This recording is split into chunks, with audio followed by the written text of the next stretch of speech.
Hi everybody, my name's Tamara and I'm here with Tales for Tamara. I'm really excited because today marks my very first book review and I really think that I picked a good one. So the book that I chose for my very first review is A Darker Shade of Magic by V.E.SCHWAB, aka Victoria Schwab, aka Victoria Schwab. I cannot say her last name. I'm really excited about it. I kind of have a little author crush on Victoria Schwab. Here's the thing. I fell in love with her even before I read a single word she had written. I found BookTube just recently. So I've been binge watching BookTubers for the last couple of weeks. One of my favorites, who doesn't need my shout out, but let's be honest. She's really awesome. It's EMMABOOKS. She's one of my favorites. I definitely binge watched most of her videos that she's made in the last 6 months. She had the opportunity to not only go to an author event for the signing that Victoria did in New York, but she also had the opportunity to do an interview with her one-on-one. Super jealous, by the way, Emma. In these interviews and the signing, this Q&A that she videoed, two things really resonated. One, she reads like 100 books a year.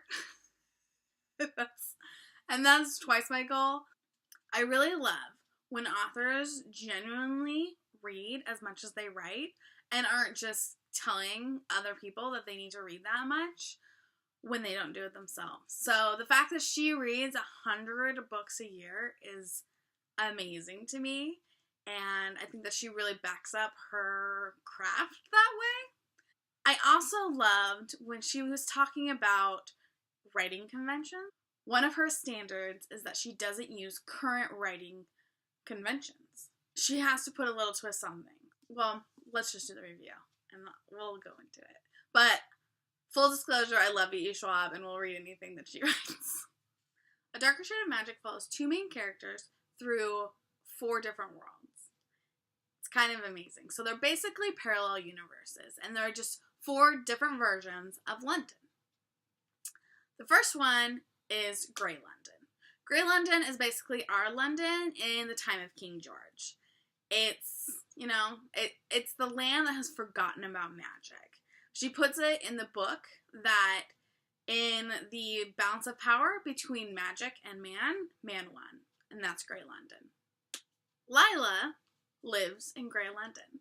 She's a pickpocket. She's an aspiring pirate, which I feel like I want to be her best friend and fellow pirate, and I would totally join her street gang. She is just trying to get by. And then she gets her hands on something that she's not supposed to. Enter Kel. Kel is a magician. He can travel between all the different Londons, but he calls Red London home. Red London is London where magic is flourishing. And it's just this beautiful place. Like, I kind of feel like it looks like a garden and a city sharing the same space, which I guess is very fairy tale-ish. But in my head, that's how it looks. And he is kind of the errand boy for the royals. He's also other things, but that kind of spoils it for you, but that's kind of his purpose at the beginning of the book, is that he travels between the worlds because he is delivering messages. The third London is White London. And White London is a land that has sucked or used all of the magic. They are in desperate need of magic. They would kill to get more magic. From what I can tell in the book, like, if you think London streets are dangerous, you're going to die in the White London streets. Like, it's kind of an intense place. And then there's Black London, and Black London is closed off to everybody. It is the London that magic consumed and destroyed in its consumption. So, like I said, Kel is a messenger.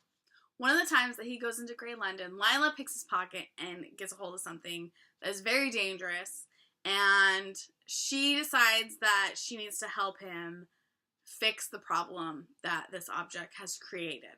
I love this idea. I think that she really does hold fast to her standard, that she doesn't use the original writing conventions. I can't even think of a trope, maybe. I feel like I should use different words, but she's really good at mixing something or making something new while still having those base ideas that we all can relate to and have read about, and making it something completely new. And I love that. It's a true talent that she has that imagination to do it. I love that this book is completely adventure. There is no frivolous, like, and then on this day, it was kind of boring. No. Like, the time span that this book covers is very short. It's like a few days from what I can tell. And I love that. I love that she does not make the book longer than it really needs to be. Another thing that I loved is how ruthless V.E.SCHWAB is. Admittedly, I am a fan of the everybody dies endings. Book or film, I am behind the author 100%. I feel like someone should die in a story at all times.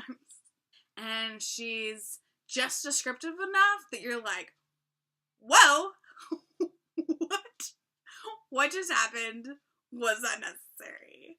And in my head, I'm like, that was definitely necessary. And it was awesome. Well done, V.E.SCHWAB. And not everybody is safe, and not everybody's gonna go home safe. And she shows that. And I'm really glad that she does. I really loved that. It's not done enough. Another thing that I love that I won't go into too much description for, because it's at the very, very end, and I don't want to, I'm not comfortable doing spoiler videos yet. But I think that the very last scene, like the wrap-up scene in this book, is excellent. And I love it. And there's a lie in it that had me laughing out loud. And I think that it's a true show of how into the book I was, and also how well the writing is, and how true it was to the book when you get those actual physical out loud reactions to things. So I definitely give it a good 5 out of 5 stars. And I was just going to give it 4 stars, quite frankly. Even though I love it so much, I did feel like there could have been a little bit more depth to it. And that might be asking a little too much for a pure adventure. But I do think that could have been there. But then I was thinking about it, and quite truthfully, I will probably read this book again. But for me to take the time to reread a book, it has to be good and it has to be worth it.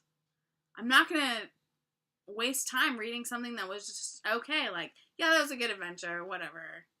Like, this was a good book, and I'm going to be reading it again. Probably not immediately, but I will read it again, and I will keep it. This probably won't be a book that gets unhauled anytime soon. And I'm really excited because V.E.SCHWAB is actually coming to the Seattle area, and I already have it on my calendar. I'm going to her book signing. I'm going to try and finish A Gathering of Shadows because the signing is for A Conjuring of Light, which is the 3rd book of the series. So hopefully in the very near future you will also be getting A Gathering of Shadows book review and author event. So vlog post. Anyway. So tell me what you think. If you have any questions or comments on the book, if you disagreed, if you agreed with anything I've said, put it down in the comments. In my description, you are going to find the link to my Goodreads page. And you're also going to find the links to EMMABOOKS, her author signing vlog, and her author interview with V.E.SCHWAB, just so you can know what I'm talking about when I was raving about about that. Because there's a million Victoria Schwab YouTube videos, but I think those two were the ones that, like, got me hooked onto her. So, thank you, Emma Books! And yeah, I hope to see you again.